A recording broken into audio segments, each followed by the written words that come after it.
Hello అండి, అందరికీ నమస్కారం. ఈ వీడియోలో టేస్టీగా పొన్నగంటాకు, టొమాటో ఇంకా పెసరపప్పు కాంబినేషన్లో కూరని ఎలా సిద్ధం చేసుకోవాలో చూసేద్దాం. దీనికోసం స్టవ్ వెలిగించి ముందుగా బాండీ పెట్టేసుకొని పోపుని సిద్ధం చేసుకోవాలి.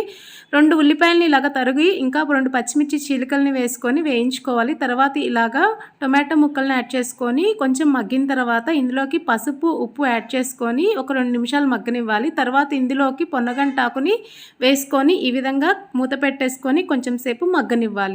ఒక 4 నిమిషాలు మగ్గాక ఇందులోకి పెసరపప్పుని యాడ్ చేసుకొని ముందుగా నానబెట్టుకున్న పెసరపప్పు అండి ఇవి యాడ్ చేసుకొని మూత పెట్టి కొంచెం సేపు అంటే ఒక 5 to 6 మినిట్స్ మగ్గనివ్వాలి. తర్వాత ఇందులోకి టేస్ట్కి తగ్గట్టు కారాన్ని యాడ్ చేసుకొని ఒకసారి బాగా మిక్స్ చేసుకొని వాటర్ని లైట్గా యాడ్ చేసుకోవాలండి, మరి ఎక్కువ యాడ్ చేసుకోకూడదు. అంటే ఒక కాఫీ కప్లో సగం అనమాట యాడ్ చేసుకొని మూత పెట్టేసి ఒక 5 నిమిషాలు మగ్గనిస్తే టేస్టీగా ఇలా కర్రీ రెడీ అయిపోతుంది. ఇది అన్నంలో కానీ చపాతీలో కానీ చాలా సూపర్గా ఉంటుంది.